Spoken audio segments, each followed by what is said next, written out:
Hello साथियों, कैसे हैं। उम्मीद करता हूं कि आप अच्छे तरीके से फर्स्ट ग्रेड की तैयारियों में जुटे हुए हैं और निश्चित रूप से आगे के ये जो दिन बचे हैं, जो लगभग आपके पास 18 से 20 दिन का समय बचा है, ये बहुत ही कीमती, महत्वपूर्ण और उपयोगी समय है। इस समय का अपने को सदुपयोग करते हुए अपना सिलेक्शन है वो सुनिश्चित करना है और इस समय हमें प्रयास करना है कि ज़्यादा से ज़्यादा जो आपकी टेस्ट सीरीज होती हैं, ज़्यादा से ज़्यादा जो एमसीक्यूज होते हैं उनका अध्ययन करना है। जो आपने पढ़ लिया उसका रिवीजन करना है, यह काम जरूर करना है और उसी को लगातार सहयोग के रूप में हम आपको इस ऑनलाइन प्लेटफॉर्म पर हर मैटर है वो उपलब्ध करवाने का प्रयास कर रहे हैं जो आपके एग्जाम के लिए खास है और महत्वपूर्ण है। तो आज के सेशन को स्टार्ट करेंगे कुछ महत्वपूर्ण ऑब्जेक्टिव क्वेश्चनों के साथ विद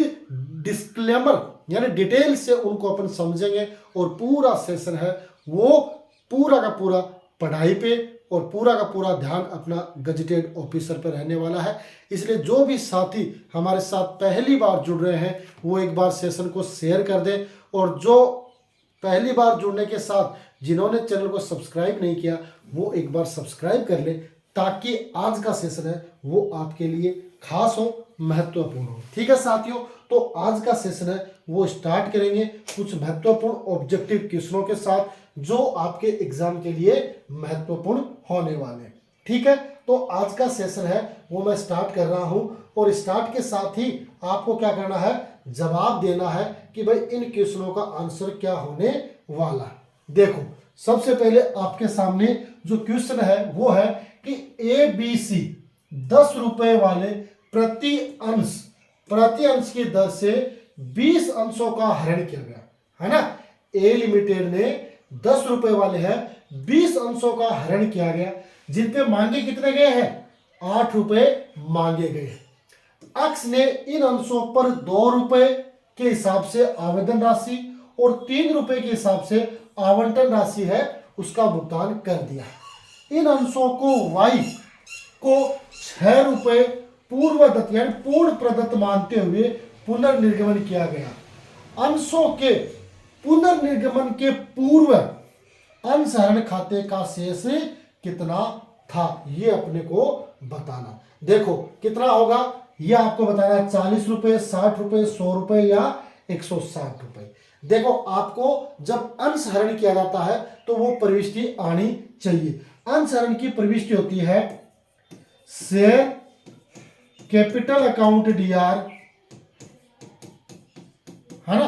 अब अगर प्रीमियम नहीं चुकाया यानी आवंटन नहीं चुकाया तो यहां प्रीमियम भी आएगा, लेकिन इसने क्या किया है, आवेदन और आवंटन चुका दिया है ना। तो share capital account DR to बकाया क्या है, शेयर होल्स अकाउंट, है ना, और टू शेयर फॉरफिटेड अकाउंट। अब ये शेयर कैपिटल होती है जब्त अंशों पर मांगी गई राशि। जब्त अंश कितने हैं, 20 रुपए। मांगे कितने हैं, जब्त अंश कितने हैं, 20 अंश। मांगे कितने, 8 रुपए। तो 20 को 8 से गुणा कर देंगे तो ये राशि हो जाएगी आपकी 160। ये होता शेयर कोर्स जब्त अंशों पर बकाया राशि।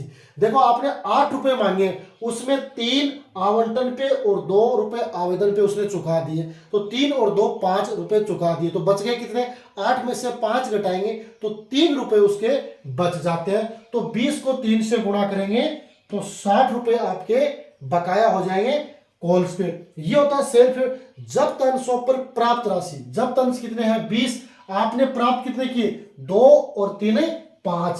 5 को 20 से गुणा कर दोगे तो 100 रुपए, है ना। तो आपकी शेयर फॉरफिटेड की राशि कितनी आ जाएगी, 100 रुपए। अब इनको क्या कह रहा है, 6 रुपए के हिसाब से पूर्ण प्रदत्त किया गया है। तो पूर्ण प्रदत्त यानी मानते हुए इश्यू किया गया है, तो वो एंट्री क्या होगी आपकी, वो एंट्री क्या करेंगे, bank account DR, share forfeited account D R और टू शेयर कैपिटल, है ना। अब 20 अंश है कितने रुपए के हिसाब से, 6 रुपए के हिसाब से आपने इश्यू किए, है ना।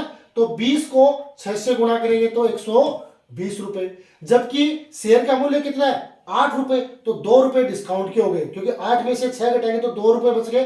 तो 2 को गुणा करेंगे 20 से तो 40 रुपए ये हो गए, और फिर 20 अंशों को 8 से गुणा करेंगे तो 160 रुपए ये हो गए, है ना। तो यहां पर आपकी शेयर फॉरफिटेड की राशि कितनी आ गई, 40 रुपए, और यहां शेयर फॉरफिटेड की राशि कितनी आई, कितनी है आपकी शेयर फॉरफिटेड की राशि 100 रुपए, है ना।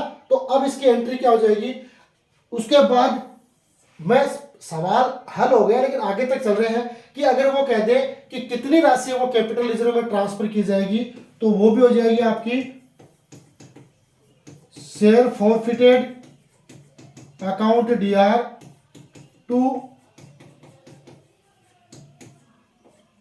Capital reserve. कितनी, यहां 40 से डेबिट है, यहां 60 से क्रेडिट है, तो डिफरेंस कितना हो गया 60 रुपए। तो 60 रुपए आपकी कैपिटल रिजर्व में ट्रांसफर हो जाएगी। तीनों प्रविष्टि मैंने बता दी है। अंश और इतना होगा, क्या कह रहा है, अंशों के पुनर्निर्गमन के पूर्व आपका शेयर फॉरफिटेड खाता है वो कितना शेष होगा, तो उससे पूर्व आपका शेयर फॉरफिटेड खाता वो कितना शेष होगा, 100 रुपए शेष होगा। सी इसका आंसर होगा, और ये रहा आपका 100 रुपए, ये आपका 100 रुपए आपके सामने है ना। तो ये तो होगी अंश हरण की प्रविष्टि, ये होगी आपकी रीइश्यू की प्रविष्टि, और ये होगी कि जब्त अंशों को पुनर्निर्गमन करते हैं तो पुनर्निर्गमन के बाद जो शेयर फॉरफिट की राशि है उसे कौन से खाते में ट्रांसफर करते हैं, तो उसे कैपिटल रिजर्व में ट्रांसफर करते हैं। तो क्वेश्चन आपका एक है, लेकिन इसमें कितने बन गए, 4 क्वेश्चन है वो आपके सामने बन रहे हैं और सोल्व भी हो रहे हैं, है ना। तो ये चीज अपने को ध्यान में रखनी है।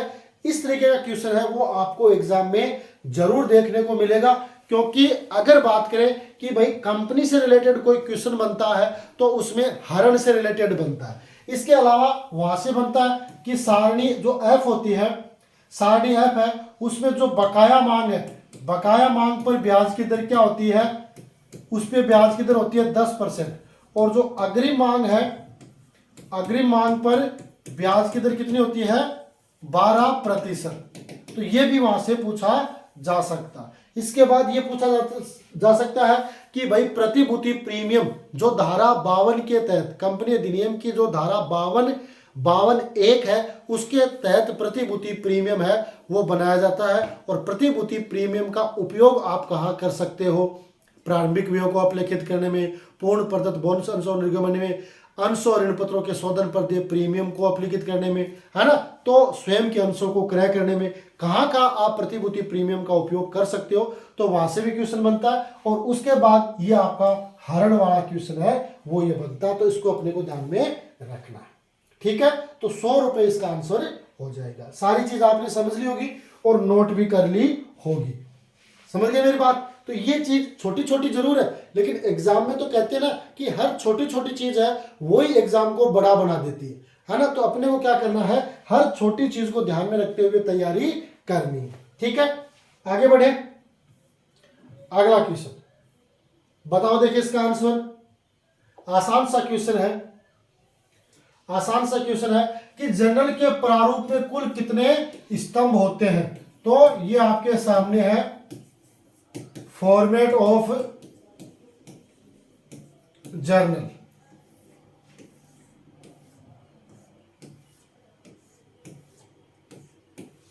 तो कितने कॉलम हो गए, 1, है ना। ये 1 नंबर जो आपका डेट का हो गया, ये 2 नंबर यानी आपका पर्टिकुलर हो गया, ये 3 नंबर यानी एलएफ हो गया, ये 4 नंबर यानी डेबिट हो गया, और ये 5 नंबर यानी क्रेडिट हो गया। तो कॉलम कितने हो गए, 3, 4, 5, 2, तो 5 है वो आपके इसमें कॉलम हो जाएंगे। तो सी इसका आंसर हो जाएगा। डेट, डेट में क्या आती है कि संबंधित जो व्यवहार होता है वो किस तिथि का हुआ है वो उसमें डेट में आती है। पर्टिकुलर, पर्टिकुलर होता है जो आपने सौदा किया है उसको विवरण के रूप में लिखना, और साथ में यहां पर आपको क्या लिखना है, नरेशन और लिखना होता है, नरेशन है वो भी लिखना होता है, तो नरेशन भी लिखा जाता है ना। तो जो आपने ट्रांजैक्शन किया है, जो आपका व्यवहार है उसकी सारी डिटेल है वो आपके पर्टिकुलर में लिखी जाती है। LF में खाता प्रश्न संख्या है ना, जिसको अपन लेजर फोलियो कहते हैं, खाता बही की जो प्रश्न संख्या होती है वो इसमें लिखी जाती है, जिससे कि व्यवहार की खतौनी अपन आसानी से कर सकते हैं। ये डेबिट जिसमें नाम पक्ष की एंट्री और ये क्रेडिट जिसमें जमा पक्ष की एंट्री है वो की जाती है, यानी इसमें नाम की और इसमें जमा की प्रविष्टि है वो की जाती है। आसान सा क्वेश्चन है, गजेटेड ऑफिसर बन रहे हो तो इनमें तो कोई दिक्कत नहीं होगी। ठीक है, आगे बताओ, देखिए इसका आंसर क्या होगा, बताओ फटाफट कि किस अवधारणा के अंतर्गत संदिग्ध दायित्वों को चिट्ठे के नीचे टिप्पणी यानी फुटनोट के रूप में दिखाया जाता। कंपनी अधिनियम 1956 था, तो उसमें जितने भी जो आपके संदिग्ध दायित्व थे, एडवर्टाइजमेंट के expenses, preliminary expenses, discount on issue of debenture, loss on issue of debenture, ये सारे के सारे बैलेंस शीट में ही फिक्टिव एसेट्स के अंतर्गत दिखाते थे। लेकिन कंपनी अधिनियम 2013 आने के बाद जितने भी जो आपके संदिग्ध दायित्व है उनको अपने को क्या करना है, चिट्ठे के नीचे जो फुटनोट है या टिप्पणी के रूप में दिखाना है। और ये कौन सी अवधारणा कहती है, आपकी द्विपक्षीय अवधारणा, जो कहती है कि भाई दो पक्ष होते हैं, दो पक्ष, एक आपका डेबिट और एक क्रेडिट, ये बातें कहती है। आगम की अवधारणा जो कहती है कि भाई जो भी चीज अपने को प्राप्त हो गई है या प्राप्त होने वाली है उसका विवरण अपने को लिखना चाहिए। पूर्ण प्रकृति की अवधारणा जो ये कहती है कि भाई संदिग्ध दायित्वों को टिप्पणी के रूप में दिखाना चाहिए। और उपार्जन की अवधारणा जो ये कहती है कि जो हमें अर्जित हो गया या अर्जित होने वाला है ना, उसकी जो अर्जित हो गया है उसकी एंट्री अपने को खातों बहियों में करनी चाहिए। जो अर्जित नहीं हुआ उसके नहीं करनी चाहिए। उसमें ये पूर्ण प्रकटीकरण की परंपरा होती है कि संदिग्ध दायित्व ऐसे दायित्व है जो संदिग्ध है, हो भी सकते हैं और नहीं भी हो सकते हैं, उनके बारे में अगर अपने पास कोई सूचना नहीं है तो उन्हें पूर्ण प्रकटीकरण की अवधारणा कहती है कि ऐसे दायित्वों को चिट्ठे के नीचे फुटनोट के रूप में दिखाना चाहिए। तो इसका आंसर क्या हो जाएगा, सी है वो इसका सही आंसर हो जाएगा। क्या होगा, सी है वो इसका सही आंसर होगा। पूर्ण प्रकटीकरण की अवधारणा ये कहती है कि संदिग्ध दायित्वों को चिट्ठे के नीचे टिप्पणी के रूप में या फुटनोट के रूप में दिखाना है। ठीक है, तो पूर्ण प्रकटीकरण की यह अवधारणा हो जाती है ना। पूर्ण प्रकटीकरण की अवधारणा के अंतर्गत ही जितने भी संदिग्ध दायित्व है उन्हें चिट्ठे के रूप में दिखाया जाता है।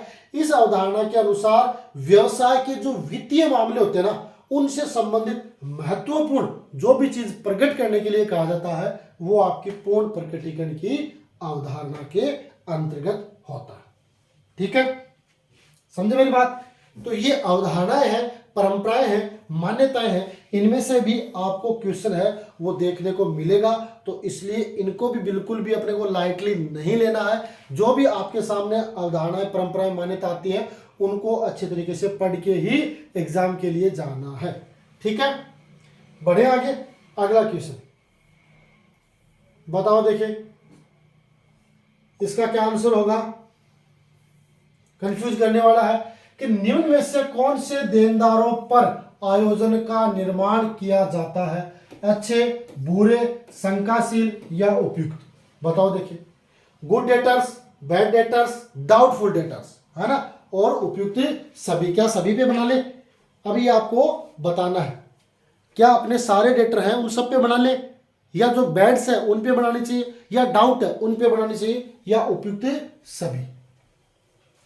बताओ, देखिए तो देखो जो अच्छे हैं उन पे तो बनाने की आवश्यकता ही नहीं है ना, और बुरे हैं उन पे भी बनाने की आवश्यकता नहीं है, क्योंकि आयोजन प्रोविजन किस पे बनता है, जिस पे डाउट हो कि भाई इनके पैसे प्राप्त हो भी सकते हैं और इनके पैसे प्राप्त नहीं भी हो सकते।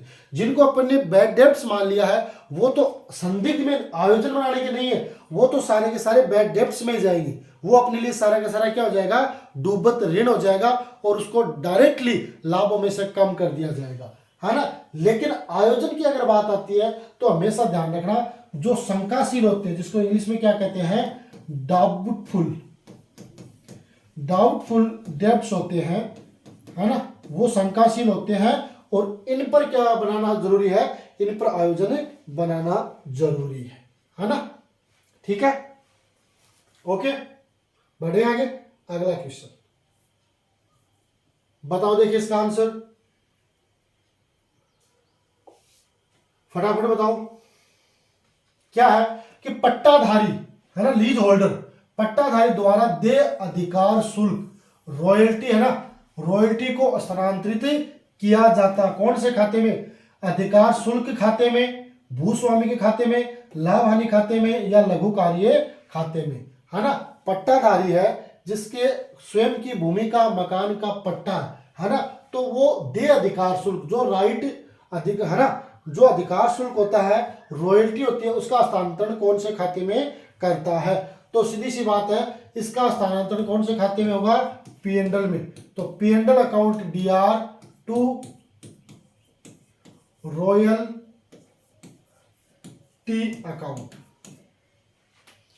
टू रॉयल्टी अकाउंट, ठीक है, इसमें ट्रांसफर करेगा, किसमें, पीएनडल अकाउंट में, है ना। तो पट्टाधारी द्वारा देय अधिकार शुल्क है वो आपको लाभ हानि खाते में ट्रांसफर करना है, जिसकी ये एंट्री हो जाएगी पीएनडल अकाउंट या टू रॉयल्टी अकाउंट।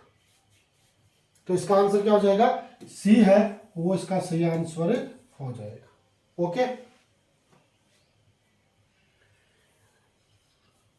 समय बहुत ही कम बचा है और इस तरीके की खबरें आ रही हैं कि भाई, खबरें क्या, नोटिफिकेशन ही आ जाएगा कि भाई पोस्टों में वृद्धि हो रही है ना। तो पोस्टों में वृद्धि होगी तो उसका बेनिफिट भी आपको मिलेगा, है ना, उसका बेनिफिट भी तो आपको मिलेगा, पोस्टों में वृद्धि होगी तो एक तरीके से मनो जो वैज्ञानिक है वो फायदा मिलेगा कि भाई देखो अब इतनी पोस्ट अभी इतनी हो गई है, तो जो भी तैयारी कर रहे हैं उनको लगेगा भाई निश्चित रूप से मेरा सिलेक्शन हो सकता है, तो तैयारियों में जुटो और सिलेक्शन प्राप्त करो।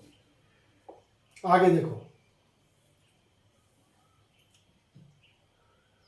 अब बताओ, देखिए इसका आंसर कि निम्न में से किस खाते को हमेशा डेबिट शेष होगा, कौन से खाते का हमेशा डेबिट यानी नाम शेष होगा, देय विपत्र यानी इसको क्या कहते हैं, देय विपत्र, बिल्स पेबल, ये आपका बिल रिसीवेबल, है ना, ये आपका चालू खाते का शेष, ये आपका बैंक, है ना। बताओ, देखिए अब देखो देय विपत्र है, इसका हमेशा क्या, कौन सा शेष होता है, जमा शेष होता है यानी क्रेडिट शेष होता है। चालू साझेदारों के चालू खाते का शेष है, इसका डेबिट और क्रेडिट दोनों हो सकता है, डेबिट या क्रेडिट दोनों हो सकते हैं।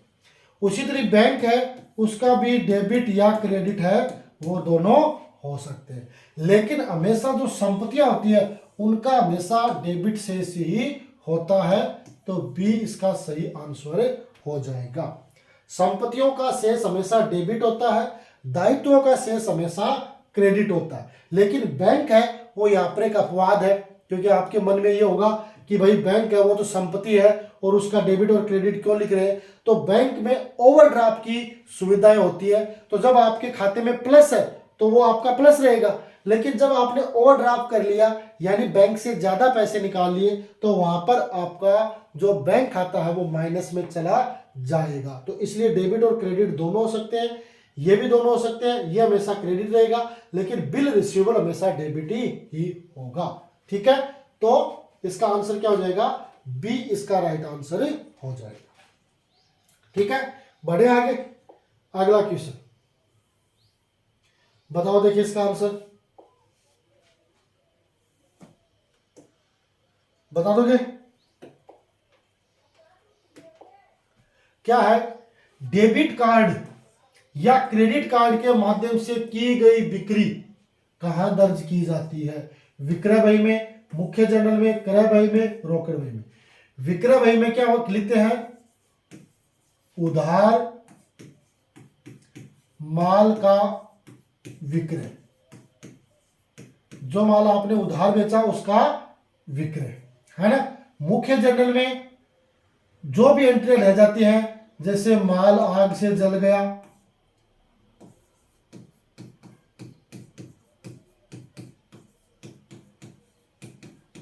Loss by fire, loss by theft, loss by flood,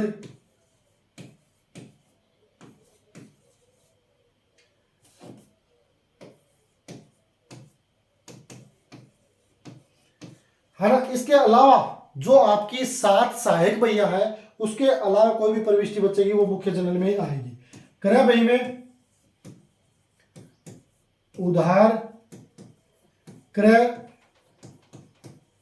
माल का लेखा, रोकड़ बही में नगद और बैंक संबंधी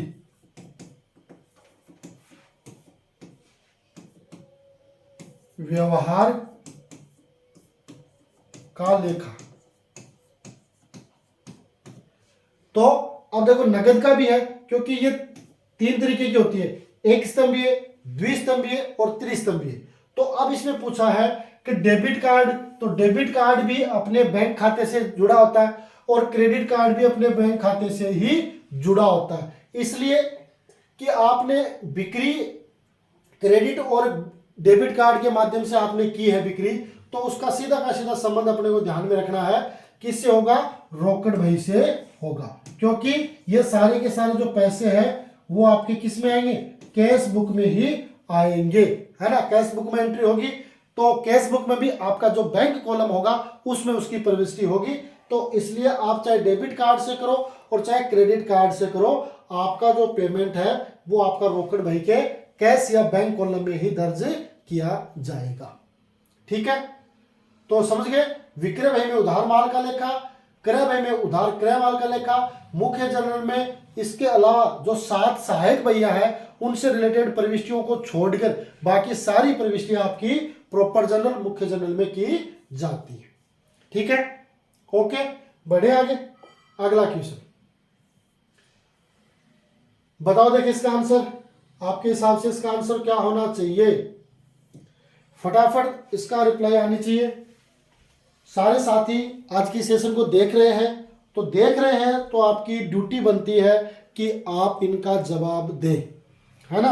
आपका जो भी ऑप्शन है ABCD जो भी आपको उचित लगता है वो आप कमेंट बॉक्स में लिख के बताएं, ताकि हमें पता चले कि भाई आपकी तैयारियां कितनी जोरों से चल रही है। बताओ, देखो 46 व्यक्तियों का ऐसा संघ है, 46 व्यक्तियों का ऐसा संघ जो कंपनी अधिनियम के अंतर्गत पंजीकृत नहीं है लेकिन व्यापार कर रहा है, कहलाएगा निजी कंपनी। निजी कंपनी कौन सी होती है, निजी कंपनी कौन सी होती है, इसमें सदस्य कितने होते हैं, सदस्य होते हैं 2, न्यूनतम और अधिकतम 200, है ना। ये आपके न्यूनतम है और ये अधिकतम है 200, है ना। और इसका कंपनी अधिनियम के तहत क्या होना चाहिए, कंपनी अधिनियम 2013 के तहत रजिस्टर्ड होना चाहिए, है ना। अपने अंशों के स्थानांतरण पर प्रतिबंध लगाती है, रोक लगाती है, न्यूनतम पूंजी है वो 1 लाख रुपए होनी चाहिए, है ना। ये चीजें होंगी तब निजी कंपनी होगी, है ना। तो इसमें स्पष्ट लिख दिया कि भाई कंपनी अधिनियम के तहत पंजीकृत नहीं है, तो ये तो नहीं होगा क्योंकि इसके तो निजी कंपनी की तो ये परिभाषा होगी, है ना। सदस्य संख्या तो चलो ठीक है 46 आ रही है, लेकिन इसमें क्या लिख दिया कि कंपनी अधिनियम के तहत पंजीकृत नहीं है। साझेदारी, साझेदारी तो साझेदारी होती है, साझेदारी में आपके न्यूनतम सदस्य 2 और अधिकतम 50, ये साझेदारी में बताया गया, है ना। तो ये कुछ कुछ सही है। एक अवैधानिक संघ तो ये नहीं हो सकती। सार्वजनिक कंपनी,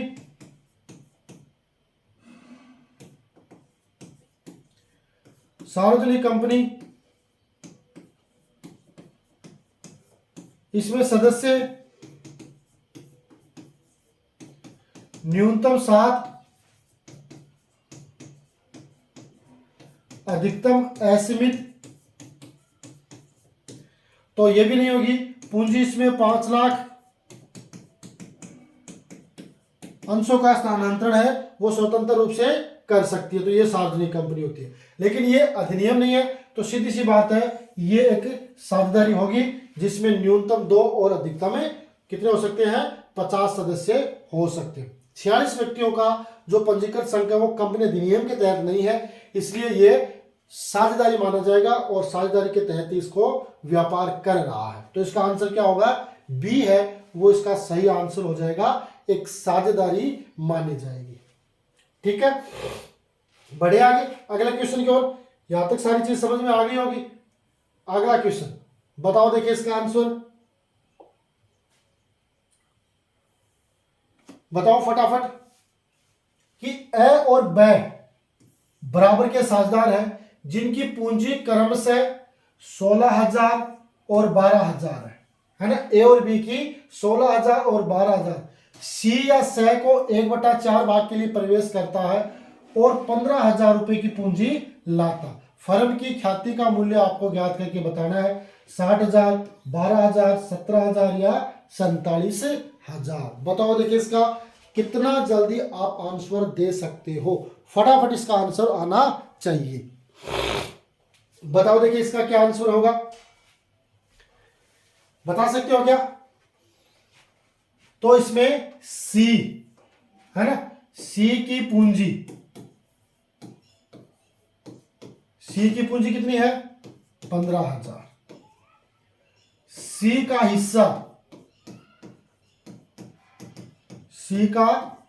कितना, 1/4 है ना। तो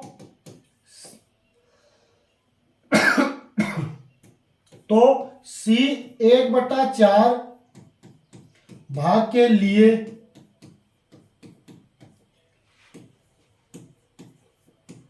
पूंजी लाता है।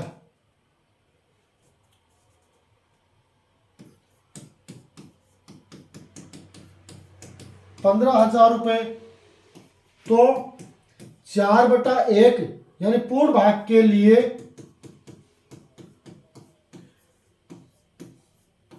पूंजी होगी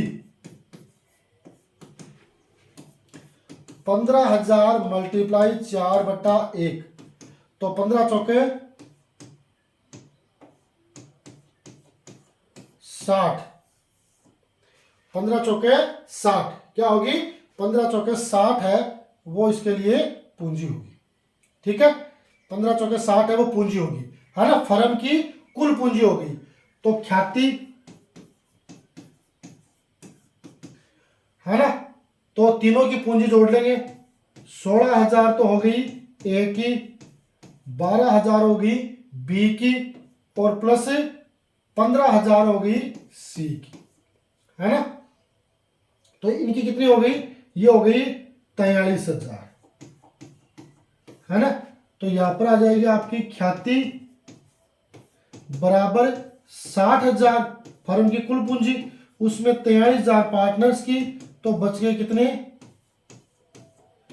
17,000 रुपए ख्याति के रह जाएंगे। तो इसका आंसर क्या हो जाएगा, 17,000 रुपए इसके ख्याति के हो जाएंगे। ठीक है, सी इसका सही आंसर हो जाएगा। ठीक है, क्यों होगा 17,000 रुपए। तो फर्म की ख्याति कितनी होगी, 17,000 रुपए फर्म की ख्याति होगी। अब ये कैलकुलेशन आपको पता होनी चाहिए, इस तरीके से कैलकुलेशन है वो आपको परीक्षा में देखने को मिल सकती है ना। तो ये क्वेश्चन है वो इंपॉर्टेंट है, चाहे आप इसको ध्यान में रख लेना, एग्जाम की दृष्टि से खास है ना। तो इसका आंसर क्या हो जाएगा, सी है वो इसका सही आंसर हो जाएगा। ओके, यहां तक क्लियर है सारी बात, बढ़ जाए आगे। चलो बढ़ते हैं आगे, अगला क्वेश्चन बताओ देखिए इसका आंसर।